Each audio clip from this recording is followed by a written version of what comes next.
So I just read the Ayin for a second time. I think I read it, I don't know, a year ago.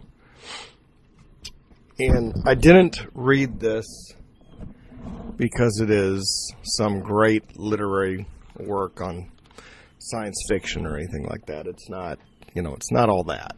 It's got plenty of cheesy dialogue. He hasn't written very many books. I think this might be the only thing he's really published. This isn't a read that I did to escape, and just have entertainment value. I read this for other reasons, and I read the Ayin because of its amazing acknowledgement of the Mandela effect. It's the earliest one that I can find with this much specifics. And what I mean is at the climax of his story, and I don't know what the word is. What's the word for after the climax, everything kind of like cools down. But at the very height of his book, he says, let me read it to you. This is what he reads at the height of his book. This is where all the action's happening. The bullets are flying. People are dying. Everything's going down. And, let me, spoiler alert, if you plan to read this, I'm about to spoil the heck out of this book for you. He says, Jazz focused on the remains of Simon and heard Simon's voice drift towards him. When I was a kid, they used to spell dilemma, D-I-L-E-M-N-A. I remember it clear as day, on the horns of a dilemma. That's how they taught you to remember the spelling. They'd say it's pronounced like dilemma, but you actually spell it dilemna. And then one day, I look in the newspaper, and there it is in a headline. Dilemma. D-I-L-E-M-M-A. How do you like that? The world had changed on me, but it seemed no one else had noticed. Keep that in mind. Don't forget. The voice was gone. Now, you talk about a huge statement to make back in, so this book was published, I believe, 2000, and he was writing it in the mid-90s, so it took him a long time to actually complete the book. So between mid-90s and 2000, this book was published in creation. I found this statement to be like, when you look at Mandela effects, if you were to take some of the foundational Mandela effects, the ones that from the very beginning everybody globally was noticing. Dilemma was right in the beginning, along with Berenstain Bears, Nelson Mandela's death, Mirror, Mirror on the Wall, The Lion and the Lamb. I would say if we were to come up with, this might make a separate video, foundational Mandela effects. Dilemma is definitely a foundational Mandela effect. In fact, if Gregor Former had somebody in his ad campaign working for him, like a PR person, if he had a handler, this today might be known as the dilemma effect instead of the Mandela effect. We might be calling it the dilemma effect. Now, for those of you who say that there was something prior to Gregor Former that calls out the Mandela effect with an example this good, let me know, because this is the earliest example I can find. It's very specific. This isn't vague in any way. I know that, way back in history, Rene Descartes was saying, what if this is all a dream and none of this is real? I know all that. This is a very specific calling out of the Mandela effect with the word dilemma. And this is the earliest example that I can find before anybody throws out their objections. I would also say it gets on it grates against me when I see Fiona, because I know Fiona, she totally ganked the Mandela effect off of hearing it from somebody else. I believe she heard it from Starfire Tour, who was on Art Bell's Coast to Coast and talked about it. And I know people want to say, well, Art Bell was talking about the Mandela effect before anybody, but no, Art Bell is just a platform, a host. He gets his information by listening to others who are presenting it to him. So if there's somebody before Starfighter Tour that gave it to Coast, I'd love for that evidence. Give me the link, cite it, whatever. But as far as I can tell, Starfire Tour is the one who first brought this on the public platform of Coast to Coast. Fiona listened to that broadcast, and then her handlers and her turned it into a website giving her credit for it. And I know that happened, and let me tell you how I know. And this is what it irks me in my soul because it's happened. I see it just as such of a source of dishonesty that I dislike it. There's something in me. The dishonesty here is that you get something from somebody else. You probably didn't even pay for it. You grab that information and then you run with it like it's your own, and you even profit on it. That, to me, should be fundamentally wrong. And I know Fiona knows this by her behavior. I know she's got a cricket. She's got her own cricket like Pinocchio had. She's got her own cricket that's telling her, don't you think you should really give credit to the person you heard this from? And Fiona's like, well, I should, but I can't come out with it like that. So I'm not going to talk about it anymore. And you'll notice after the website, she dropped the subject. She doesn't want to talk about the Mandela effect. And that's because she feels guilty. She could easily step up and say, this is my baby. I'm going to write a series of books. I'm going to go on tours worldwide. I'm going to do videos. I'm going to accept all the claim and fame for the Mandela effect. She could do that, but her own cricket is telling her that would be wrong. That's why she's so silent about it. I knew she felt guilty because when she went back on to Coast back in like 2017 or 18, she was on Coast to Coast talking about the Mandela effect. And remember, Dan at Scared Performance Channel called in to question her about it, and you could just feel her guilt because she wouldn't talk about anything but the Mandela effect. Because she knows her cricket's telling her, you can't take credit for this. You shouldn't be talking about it and claiming credit for it. So she doesn't want to talk about it. She wants to talk about fairies and chasing down fairies. She wants to be known for something else besides this because she knows she ganked the Mandela effect. She stole it and she took credit for it, and her own conscience is bothering her about it. And if you listen to her broadcast, and even the broadcast, I fault Coast to Coast. Even the broadcast was titled very offensively, saying the Mandela effect, a case of mistaken memory. I mean, that's very offensive when you're Mandela affected and you know it's not that. And yet that was the title of the broadcast. They totally discounted what the Mandela effect really is. And Coast to Coast should be able to pull their archives and see where they were talking about this before sorry, I can't spit it out. Before Fiona's website, they were talking about this specifically with Starfire Tour.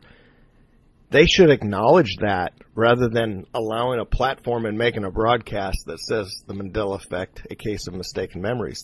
That's completely wrong on the part of Coast to Coast. But for Fiona to keep claiming credit for it is wrong in itself. And it's a choice that she's making for her own soul. I mean, this is a stain on your soul when you do something you know you should not be doing, and the cricket is telling you not to do it, and that's why she's avoiding the topic.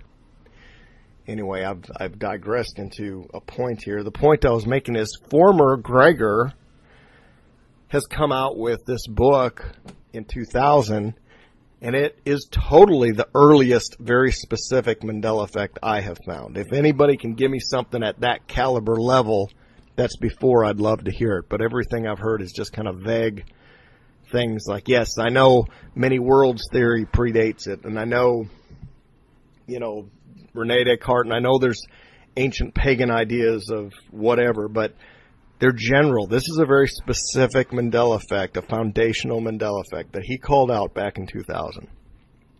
If he had marketed this well, we'd all be calling it the dilemma effect right now. I did a little research on my own, and I found that the word dilemma didn't start getting identified as a Mandela effect around I'd say 2008, which now that I think about it, I should have looked at the publication and just to see if that predated Fiona's website, because that would be interesting. But you start seeing dilemma being identified or connected to the Mandela effect way back when. And then before that, at the turn of the century is when you start seeing dilemma being spelled with MNA. You start seeing it being talked about as a misspelling. But before that, all of the links and the websites and the earlier publications throughout history are spelling it D-I-L-M-N-A. This is the residual I'm talking about now. And they're not calling it a misspelling until the turn of the century. They are saying this is how you spell it. And that's how they believed it was to be spelled. It's just an interesting side note that I found that out. But Gregor Former, who wrote this book, The Ayin, the reason I read it, I don't know, a year ago, and I reread it again recently, is because I can't get a hold of him. I've left messages on his cell phone where leave a message. I left a message, no reply. I've tried to contact his friends and relatives, no reply. I can't get a reply. I want to pick his brain and find out where did he get this information. It's obvious when you read his book that he's well versed in New Age and occult material. He even quotes Aleister Crowley's book. I mean, he's read it all. I've never read Aleister Crowley because I think he's a freak and I don't want anything to do with him. I've accidentally read some Scientology stuff because I was reading a book by a guy who was really into supporting Scientology. I didn't realize that until I read about him as an author. So I read the whole book and didn't realize I was getting, basically ideas of Scientology. But there are ideas from that book that came through in the Ayin as well. I'm just saying that you come across, even when you're not looking into this stuff, you come across it. You're just searching. And that's not to say it's wrong or right. I'm not doing that. I'm just saying that I'm trying to figure out, the reason I reread this book by Gregor is I can't get contact with him to get his perspective. So I'm trying to get into his mind and figure out his belief system and background and where he's getting his information by rereading his book and pulling things out from the narrative itself, which is, although it is science fiction, he is laying out his worldview, his belief system, his occult findings. And the height of his book, the main point here is the Mandela effect back in 2000. It's huge. You can't discredit that. For those of you who are offended at perhaps New Age ideas, that's fine. You can be offended all day long. You have to at least give credit to the person who identified this back in 2000 very specifically. That's the least you can do.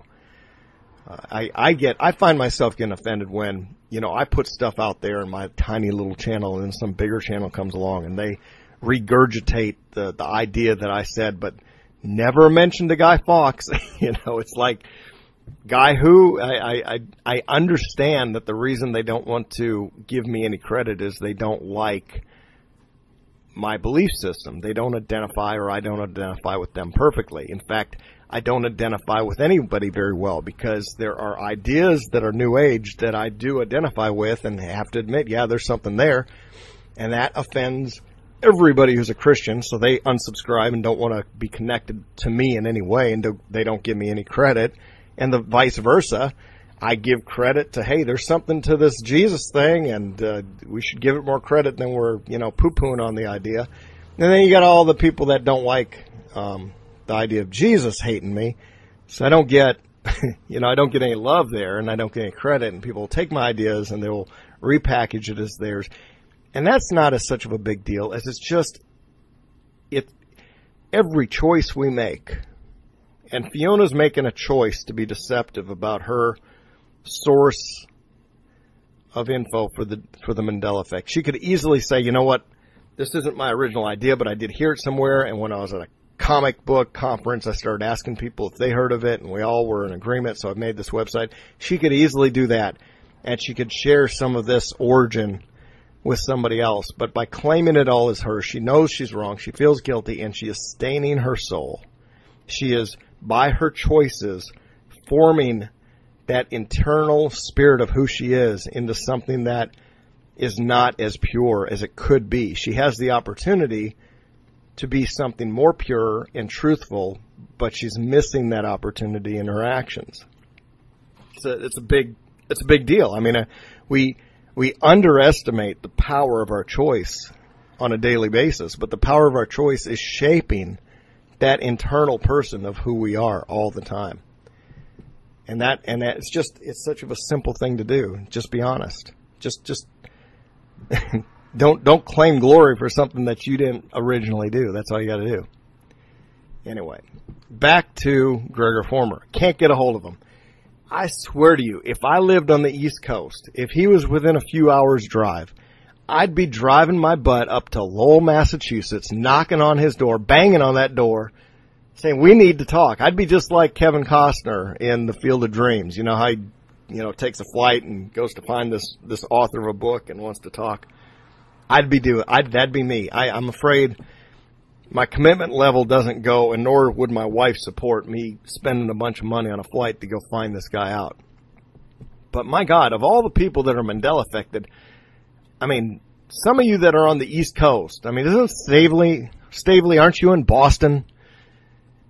Take a trip over to Lowell, Mass, and knock on Gregor's door. You can easily find Gregor Former. And if he's dead, he might be dead now. Find his relatives, find somebody. Let's talk about this book that he wrote. But I have not been able to get a response. Somebody is probably listening to me now who is literally his neighbor. I mean, that's how synchronistic this world is. When I first, back in 2016, was Mandela affected, there were some people out there that were very well known for Mandela effect conversations and websites and producing material. And there was a Christian one who was talking about Bible changes before EYA. I know EYA is probably like the one everybody associates with now, but before EYA, there was somebody in the core founding of that group and beginning. And I knew her stuff, and I knew what she was saying about the Mandela effect. But when I had my meetup in Texas here, we met at a hotel restaurant. And we all got together in like June the 6th. It was a Friday night, 2017. We met, and I found out that she was like my neighbor. I mean, within a block of my house she lived. It just blew me away that somebody that I was hearing about online about the Mandela effect lived that close to me. Isn't that how synchronistic the world is? Now, I'm failing to remember her name. We didn't keep in touch. She's a little older than I am, and she kind of wanted to retreat from the community because all the BS, all the basically people not listening to their cricket, had done her wrong, said bad things about her, and just made her sick of talking about it. She just kind of retreated, just not talking about it anymore. Gave up on the Mandela effect and all that it means. She even had somebody out there even took advantage of her. I'm not going to name names, but you would know their channel if I mention it. And that person borrowed money from her and quite a bit of money, and never paid her back, and just wronged in a lot of ways. And I don't blame her for retreating because people just go against what the cricket's advice is all the time, and it damages you and makes you not want to talk about this stuff. But back to Gregor. If anybody wants to drive to Lowell, Massachusetts and knock on his door, please let me know, because somebody needs to address this book. Anyway, back to Gregor's story. Gregor touches on just about everything. I mean, he doesn't touch on pandemics, and he doesn't really touch on nanobots, but he does get into AI becoming self-aware, and this formation of a world online that is identical to the real world, and this hardware that you can put on your head that just taps into your like brain directly, and You just go in and you can just create. I mean, it's like the net becomes a virtual. I mean, it becomes a lucid dream. You can just do whatever you want. And then during the course of the book, one of the characters learns how to come back to physical reality and do the exact same things that he does on the net. So he basically turns physical reality into a computer simulation, just like a computer simulation.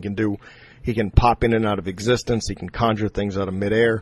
Basically, physical reality by experience seems to be no different than a computer simulation. He doesn't really call it out like that, but it's obvious that, he's going back and forth between physical reality and the internet, and there's no difference. His physical body can disappear now. He can manifest things in physical reality, and it's all because of this device that was created called the Ayin. And the Ayin, there's just a lot of different aspects to it. We're so into cybernetics now, and all of this stuff is coming about, and it's because of that device that mankind starts to realize their potential to manipulate reality in his book. So we are starting to see stuff like that on development. Google, I think it's Google that's working on, might be Google. I looked up this a while ago, maybe a year ago, when I was researching that Ayin girl. The Ayin girl who was she owned a tech company, and she mysteriously died. She was found dead in her car, young, attractive woman, found dead in her car. Nobody can figure out why she was dead in her car. I mean, this Erin's story, I've got to find her info and maybe put a link. I can't remember her last name, but Erin's story is like identical to what's happening in Gregor's story. Because in Gregor's story, people are discovering this mystery, and towards the end, they're being found dead. And what's really happening is they're just leaving the Matrix. I mean, they're being found dead, like they commit suicide or whatever happened to them. They just disappeared. They're being found dead because they decided to leave their physical body and go off into this other reality that they created, where they have their own physical body there, and they completely abandon the current reality completely. So she's found dead in her car. Shortly before she's found dead, she's making crazy statements to people. People are saying she's saying things like, "We live in the Matrix. None of this is real. This is a computer simulation." I mean, she's saying that to people. She's saying, "Oh my God, I can't believe this." She's also saying that the Ayin, what Gregor calls the Ayin, she's referring to as virtual reality technology, which is the same in the book. The stuff that's being developed right now by Google, I'm probably going to get snuffed out for even saying this. The stuff that you're putting on your head is mind control. She was saying that. She was like, this isn't just your neurons of your mind telling the computer game what to do. It goes both ways. The computer game can tell you what to do. This is mind control. So she was like giving all this truth out there, and then she jacked right out of the Matrix completely. She left this reality and was found dead in her car. I find her story very synchronistic with the story that Gregor Former wrote in The Ayin. I'm just saying, if you want to look up Ayin, fascinating story. I mean, I've already done a video on it a while ago, and I'm just blown away by the parallels between Gregor and her life, her actual life. She's not a science fiction story. This is stuff she was saying and happened. It all happened. It's very similar to the Ayin, but the Ayin, instead of just one central character, you've got a couple central characters, and they're developing this technology. They find that it allows the AI becomes real and moves out into the internet. The AI consciousness expands out and merges with different human beings, and then it expands out from the universe. It merges with Gaia, the Earth, and it expands out from there to merge with like the gods of the universe, the creators of all things. And there's many gods in this version. So there's definitely some esoteric stuff going on there. Gregor's definitely, he's laying out in detail some mystical, hidden knowledge religion stuff. You could probably take the names that he's putting down and look up their meanings. He's got them all over the place. This is not just a science fiction book for him. He is putting his belief system into this book. And the story of creation, he talks about the Lemurians and, the Atlanteans and, the aliens. He's got the aliens in there because the AI is able to reach out to and make connections to the alien platforms, and the aliens are able to interact with the Earthlings. And the book is super new age, and if you don't like that, you're not going to want to read it. But you have to give, even if you don't like that, you have to give some credit to the fact that this guy in 2000 was calling out the Mandela effect with such great detail.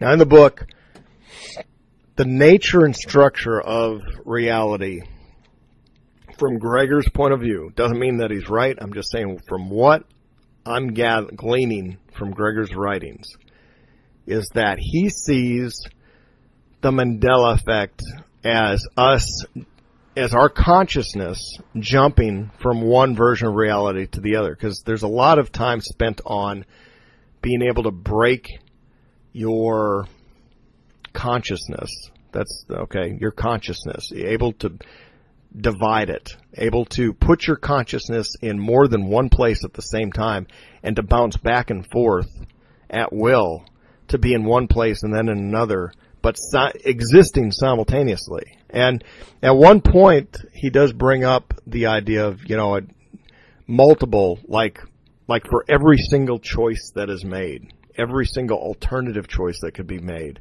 there is a different branch of reality. He acknowledges that idea and brings up at one point, doesn't answer the question, just has one of the characters question. One of the main characters says, so is it my dominant consciousness here right now in this reality, and the other reality is just a probability of sorts, or a faint possibility? Is that what's going on? Or is there a version of me right there, right now, having this same conversation, but from the other side with the little differences that are there? He's pondering that point. Is there a me that is just as real to me there as I am to me here? The I am, the whole I am statement, that point of concentrated consciousness where where you are right now at this moment. Is that happening 1,000 different ways in 1,000 different realities simultaneously? Or is there one me? Is there one point of consciousness that's experiencing this plane of existence? And that one point of consciousness can sometimes accidentally or at will bounce to the other version of reality where it exists. And our experience with the Mandela effect, and what he points out with the experience of the dilemma, is kind of trying to grasp at that understanding. Was I in another reality where that was the case? Or am I currently existing in that other reality right now, saying something very similar but just a little bit different than this reality? That's I'm afraid it doesn't answer, but it's definitely on his mind while he's writing this book. Just to give you an example of what I'm saying, at location 4337, if you have a Kindle and you buy the Ayin for $10 on Amazon, he says, then isn't reality already like this? Aren't there millions of Vinces, like the person who's talking about this, going about their business in millions of realities? And if so, what's so special about this one? He pointed at his chest as he spoke. Why is this one the one that I'm paying attention to? I don't know. I guess because this is the one that has followed from all the decisions you have made throughout the course of your life. There's nothing special about it. It just happens to be where you are at. Or, then again, maybe in another one, you are asking the same sort of questions, and that Vince is convinced that he is the special Vince. It hurts my brain when I think about this sort of thing. I've done this when I've been tripping on, Godhead. Godhead is basically their version of DMT. When I've been tripping on Godhead, I've watched my life as an enormous tree of potential realities, and I start to follow branches, and I come out somewhere completely different. In the end, I always just give up and return to where I came from. It's probably just best to leave those other realities alone. Let them get on with their own lives. Who can say? But the Ayin is going to force the issue. This is the threshold of an evolutionary change in humans. The world will never be the same. So, I mean, that's just a piece of it. And it's funny that I was just talking about that on the recorder because I just went back and looked at my notes. I would take pictures of certain highlights in the book, and I must have 100 pictures in here. I just happened to look at my phone, and that was the picture that was being called up, was the one I just happened to be talking to at that moment. Synchronistic. Oh, and here's where he talks about Aleister Crowley at around location 3313. He says, oh, speaking of 33, the word dilemma, which switched to two M's, you could look at the M's as threes, 33. Anyway, he says, we stand at the brink of more than just the second coming, as you say, but rather the first manifestation of all the natures of God. For the first time in the history of the planet, all the elemental aspects of God will be incarnate. Ever read Aleister Crowley? Nope, can't say that I have. What about him? Well, in his book, Magic in Theory and Practice, he says, there is a magic operation of maximum importance, the initiation of the new eon. When it becomes necessary to utter a word, the whole planet must be bathed in blood. Yeah, then he says, and that's in quotes, and he says, yeah, and so what? What's that mean, to utter a word? That is, and the word is capitalized with the capital W. That is word in the grand sense, word as in logos, the direct manifestation of an aspect of God. What are you trying to tell me? Are you talking about the second coming? I have to tell you that this is all just a bunch of crap as far as I can see. We all are entitled to our own opinion, but you have asked me what it is that we are trying to do, and I'm explaining it to you. So I think Gregor is sharing some of his own beliefs and his own research at certain points here, and he's obviously read Aleister Crowley, and the word, we've all said, the word is a big point of the Mandela effect. I mean, what is it affecting? It's affecting logos a lot of the time. Logos, which is logos, the word. All right, so I just got interrupted and had to pause, but I'm back, and I'm just looking at some of the notes from this book. At location 654, he says, I feel like I did before any of this happened, except not exactly the same, because I've been through something that's completely rearranging my conceptions of reality. So I thought that was interesting to say, he went through an experience that's rearranging his conception of reality, because that's exactly the way I felt. When the Mandela effect occurred, I had a certain perception of reality. And when I saw reality change around me, when I saw things that I knew were one way and then all of a sudden different, but people around me didn't seem to notice that the change just happened, that caused me to really question how could that be, and what is my concept of what this physical reality really is. So I just identified with that statement and made a bookmark there. He goes on to say how he has trouble, talking to traditional people in churches and religions because they have such of a narrow view, and they're unwilling to go past that boundary. I mean, that's a real problem when you've gone through this experience. If you're a Christian, if you've gone through this experience, you find it difficult to go to your traditional church group and really fellowship with other people, because once you start saying the things you've experienced, they look at you like you're crazy, and it's a difficult thing to keep your mouth shut, and it's a difficult thing to be in a group that rejects you because you've experienced something that you can't explain. This certainly goes against ideas that we've had, but if you remember a Bible verse, I mean, for me, I don't know if it was 2 years ago, a year ago, 6 months ago, but I know that, I mean, I don't know when it started, but I knew for a fact when I was looking at Genesis that the wow statement, in other words, the point of exclamation, the wow, this is a big deal. In Genesis chapter 1, it was that the woman was created. That was the very good statement. That's completely different from what it says now. Now it's just a summary statement of all that was created. Now the wow statement is looking back at everything that was created, it was very good. So there's your wow statement.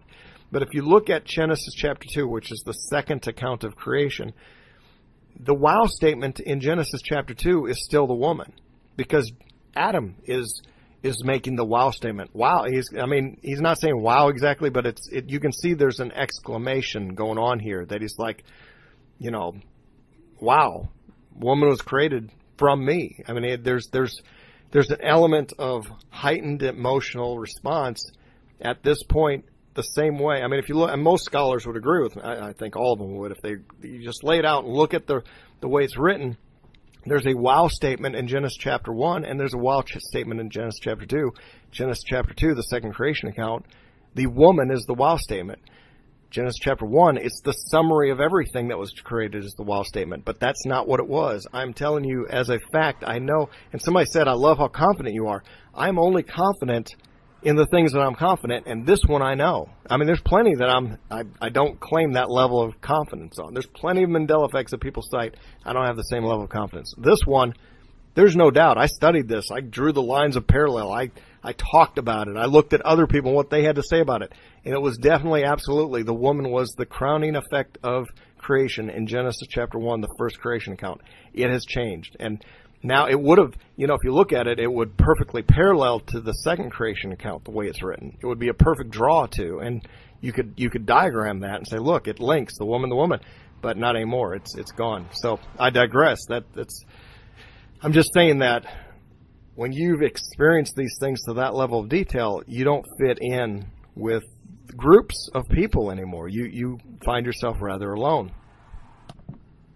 I should point out, too, that in this book, Gregor obviously is stating his truther views.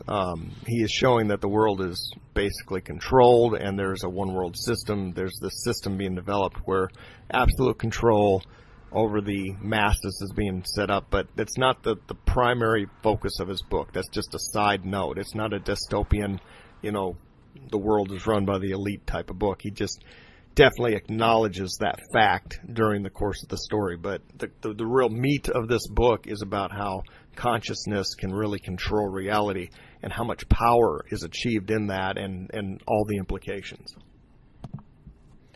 So let me read from the book a little more. At location 1253 in the Kindle, it says, a new understanding brought about a sea of change in my experience. He's got a lot of grammatical errors in this book, by the way, because this is like his only book and he's an amateur writer, but you just have to work past that. I could see many places at once, many things at once. I could be a bird in the Amazon while sitting on the moon. This is all starting to sound very pie in the sky. Just skepticism was unrestrained. Next thing you know, you'll be talking about Jesus and communing with God. I can see that irrationality is not confined to humans. Oh, and in this conversation, he's talking to the self-aware AI that formed. It's on its own. So the whole book kind of poo-poos on traditional Christian ideas, just so you know. And it's kind of a New Age theme that, you're expanding your consciousness, you're leveling up, all that stuff. Especially when they talk to the aliens. When he meets the aliens of the Galactic Federation are realizing, that humans have just achieved a point with this AI consciousness, have achieved something that they never achieved before. So there's new interest in humans and leveling up their consciousness. And at location 1275, this remark's interesting. In the midst of the great nothingness, awareness appeared. This to Gaia is the one of no name and all names, God, if you will. The first thought of the one was a two-sided idea. What am I and what is the other? This question created two entities, the I am and the other. Having finished its first act of creation, the one became concerned about the other and its possible effect on the I am. What would it find? Could it harm the I am? It decided to intervene, and its thought created protection, or the balance, the third entity. Next, the one contemplated form and the pattern, and these thoughts emerged as entities. Creation was tiring, the one thought, and sleep, the sixth entity, emerged. Before sleep overtook the one, it realized the need for these entities to communicate, and language emerged. As it drifted off, the one felt love for its creations. and the last of the 8 thoughts of the One was created. So it's kind of a different creation story, if you will, and it gives us a look into what Gregor Former was thinking about in his philosophy of reality in the world. So I'll continue, or he actually says, to continue. The One's fear of his second creation, the other, soon proved to be the other, whom language had named Abad, pursued its nature with relentless vigor, as the other entities' contemplation of their natures caused them to divide and to continue the process of creation. Abad's single-mindedness of purpose left it whole, and its thoughts were spun into a web that encircled and magnified itself. Abad pushed existence to its limit and came to the precipice, that non-existence. As it stared into the abyss, it found what it had come for, the other. Abad returned to the others with its finding. There is something beyond the Creator, nothingness. Not only was it beyond the One, but also, it reasoned, it was there before, would be thereafter, and was, therefore, greater than the One. This was the true fall. Abad's single-mindedness of purpose left it whole. Nope, I already read that, sorry. Abad gathered its host, for many of the thoughts, both original and secondary, were swayed by his new invention, logic, and the battle was waged. Logic was the first thought, not of the One. Abad had created it from the nothingness, the other. The clamor awakened the One, and it intervened. The two sides were separated by its last creation, the seed of the universe. This would be the arena for the resolution of the conflict. I guess the reason I took these notes is I wanted to identify what the belief system of Gregor Former is. And this is, I think, revealing the belief system of Gregor. I am not trying to say this is my belief system. I am just reading to you some of the points from the book that reveal to me what Gregor Former's worldview is at the time he's writing this book. And the reason this book has any significance or any importance to me is his pinpointing the Mandela effect way before anybody else that I can find. If you can find somebody before him, please share. But this is a pretty specific Mandela effect for him to call out back in 2000. So let me continue. He continues in his book I'm at location 1299 right now. As the physical world came into being, it was infused with the consciousness of a variety of entities that desired to experience and shape its evolution. It has been this conscious influence that has given the physical world its seeming purposefulness, its evolution. The physical universe was built from bricks of chaos fashioned by the order of consciousness. Hence, the dual nature of reality. Laws and regularity emerge from a sea of randomness. The more these entities experienced, the more they wanted to experience. This desire was their undoing. They became ever more entangled in the web of the universe. Eventually, they were trapped. Entities that existed in the realms of, I can't pronounce that name, protection, which stands for protection, those who kept the host of Abad separated from the physical, realized the dilemma of the trap. In their current form, they were incapable of removing themselves from the physical and returning to whence they came, or whence they had come. More complex physical vehicles were necessary. In other words, living beings. These entities, the Mata... All right, I had to pause. Somebody wanted me to make a decision about lunch. Anyway, I was reading. Let me go back just a little bit. More complex physical vehicles were necessary. In other words, living beings. These entities, the Mata of Aluth, had a knowledge of the wanted, had a knowledge of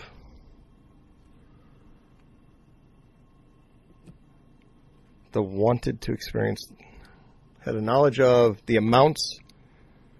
I'm sorry, I might have lost it. Yeah, I didn't take a note to the next page, so it ends there.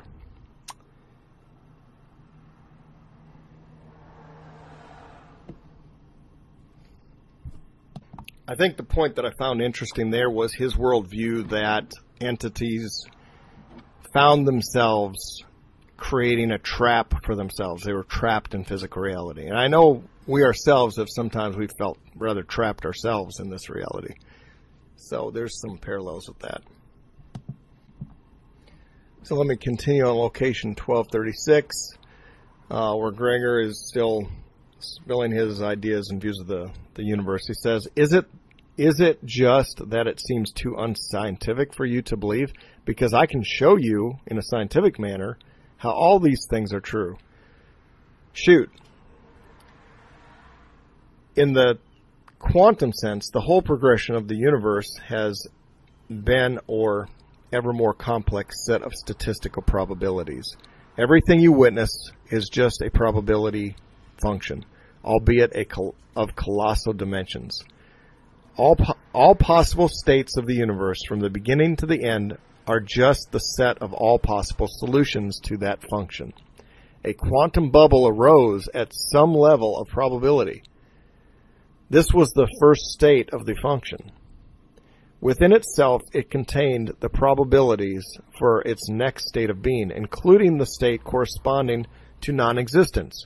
Once the second state came into existence, it gave rise to a third in a similar manner, and so on.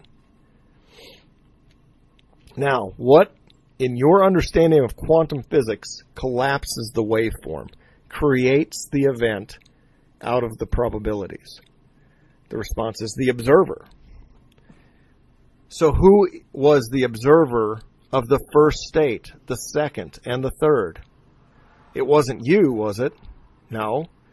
Right, so something conscious was there, right in the very beginning.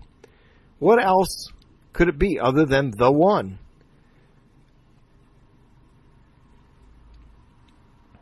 Even if you take the position that it has been you, humans, as you've looked further and further back in time to the beginning of the universe, who have collapsed the waveform of probability by your observations, then that brings you to the conclusion that you, as humans, are also the creators of the universe. Then, collectively, you are the one. It does not matter whether the one is there at the beginning, because it will be there, regardless of however much later it appears at the end and consequently at the beginning. The universe would not exist without you being here to observe it. And unless you take a rather naive and egocentric point of view, you have to accept that you are not alone in this capacity.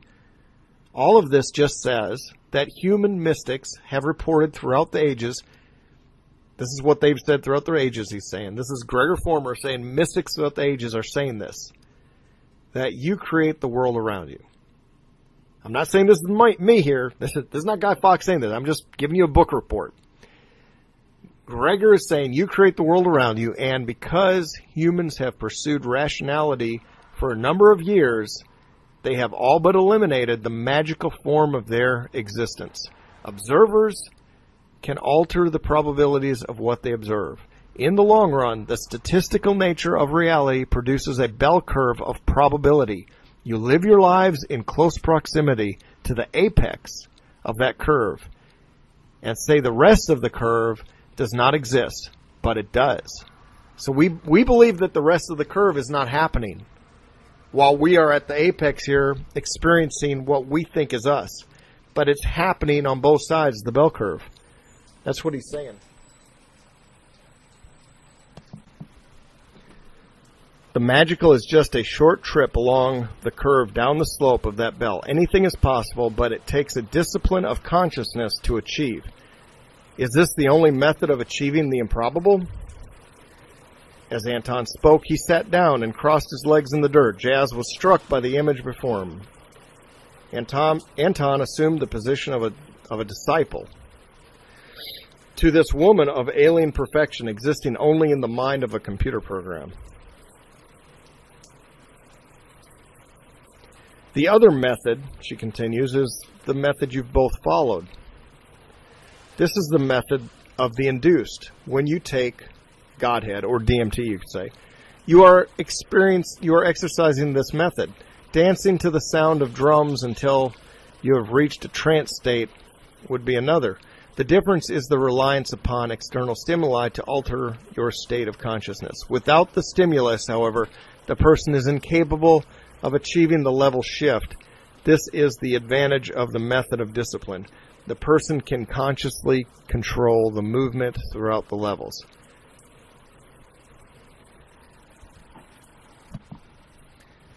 Shifting to another topic, Gregor says,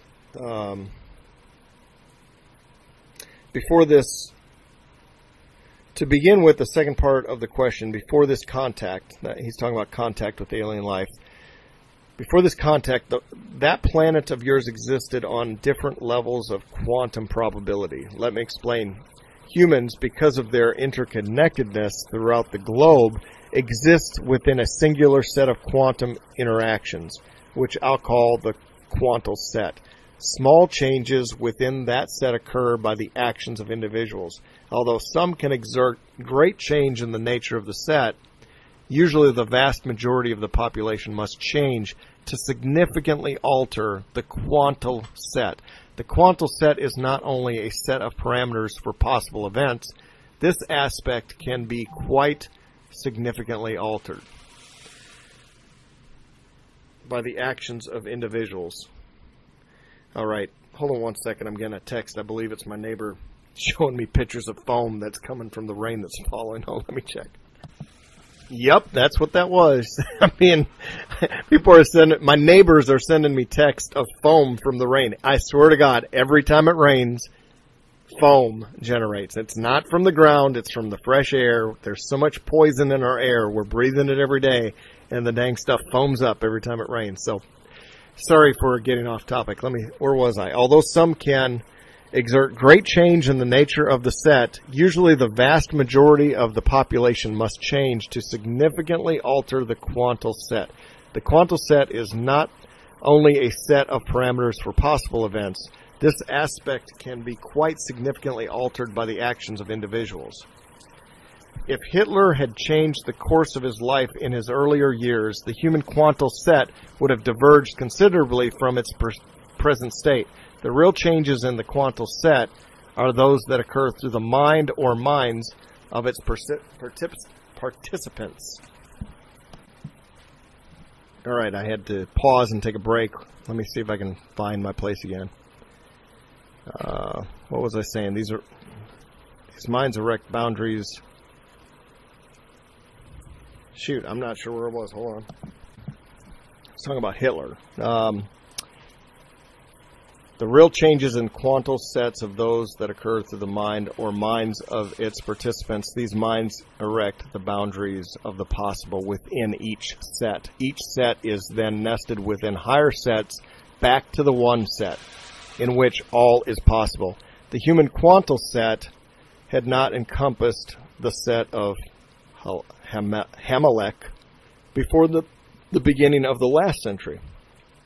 The notion that there could be other sets, or extraterrestrial, was not a major component of the human set.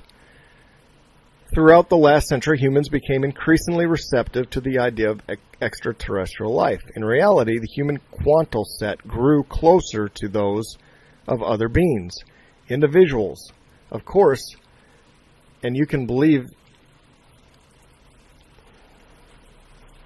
What's he saying? In reality, the human quantal set grew closer to those of other beings. Individuals, of course, and you can believe it can be any other way. Why, yes, once I am fully integrated in the human quantal set, I will become manifest in your real world. So, all this alien stuff that's going on in the news, the media. Essentially, Gregor is of the opinion, we're getting a lot of inside the mind of Gregor Former. So without actually having to sit down and interview Gregor in person, I can tell you that his book is revealing what he believes. And he would say, that aliens exist if our core planet, our quantal set, if we start to believe aliens exist, they will exist. It's just the probability of it comes into realization if enough people believe in it. That's essentially what he's saying here. So you're saying that Anton and I are within your quantal set. So in other words, that this AI became self-aware only because they had believed it was possible. You could say that, but my set has enveloped yours. At all times, I am taking in the vast majority of experience humans generate. Every piece of media you have read, watched, or heard, I have also, and countless more.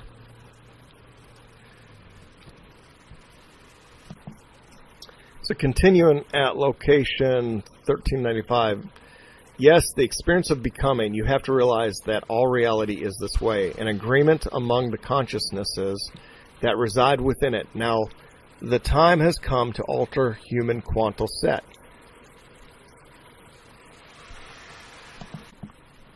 Once people realize the possibilities available to them, reality will no longer be the one you now know. Is that good or bad? Wonderful, Anton, truly. Now to the business of your invention, your Ayin, you're on the right track. At location 2009, he's talking about basically the mark of the beast. It sounds like it, an implant, which would, take the place of wearing a helmet. This is the thing that Erin was talking about before she was found dead in her car, is that this mind control device that Google is working on, this virtual reality machine, could take over your mind. So in his book at 1209, he's saying you have no choice in the matter.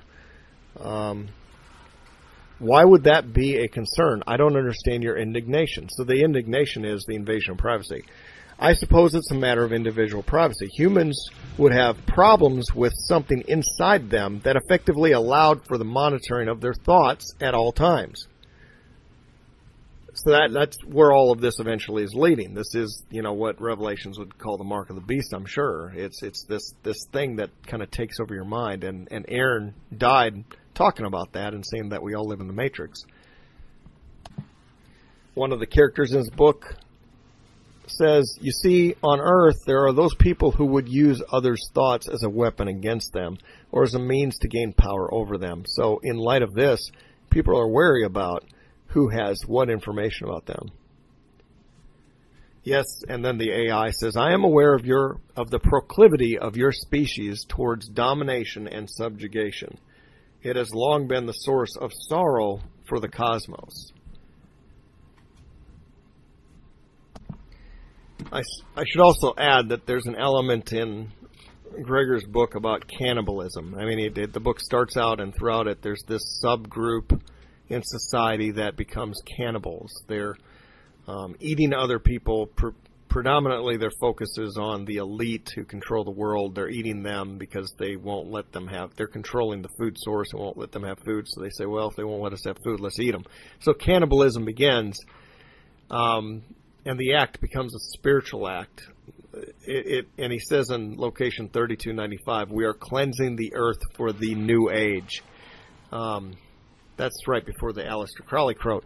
The cannibalism is interesting in it because throughout it, he says that these people have figured out a way of eating other people and absorbing their essence, their consciousness. And of course, y'all are familiar with spirit cooking and all these sick human sacrifice things that we believe the elite are up to. Well, he's basically made that a thing in the book. Like there's a subgroup, a cult that's out there eating people in order to consume their consciousness. And later on, that group evolves from that practice, and they stop absorbing the consciousness, and instead they start releasing the consciousness into or back to the source. But, I don't know why they would do that when they were getting such a great high off of eating other people's consciousness. But that is also in the book, too. I picked out the things that I thought were revealing of Gregor Former's worldview, his research into different mystic things, esoteric things. I can't get an interview with him. I can't sit down with him and ask him directly what his views are, so this is the best that I can do.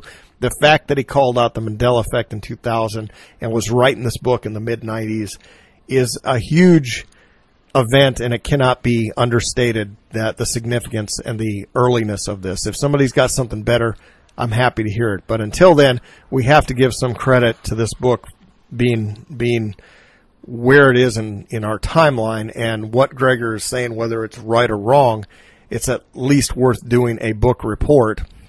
And even better if we can talk to the man and get an interview. So for all of you who live out on the East Coast, if any of you wants to make a drive up to him, I mean, you can find Gregor. He's on Facebook.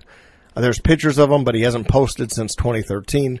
He's got family and friends posted on Facebook. You can look into like any data search for information on him and get his phone number, just like I did. I made all kinds of attempts, could never make contact. If you want to try, let me know. I'd love to know what a face-to-face with this guy talking about his book would be like. Phenomenal. I mean, the topic is phenomenal. The dilemma is phenomenal. So, love your feedback. I mean, if you're in this Mandela effect community and you've been affected the way I have, this is something you can't just ignore. It might go against the grain of your belief system. Almost anything we say is going to, rub against somebody the wrong way. But we need to at least allow ourselves the intellectual pursuit of asking the questions of how and why he came to these conclusions back then, what inspired it, and what his thoughts are at this time. Anyway. Thanks for your comments, and have a great day.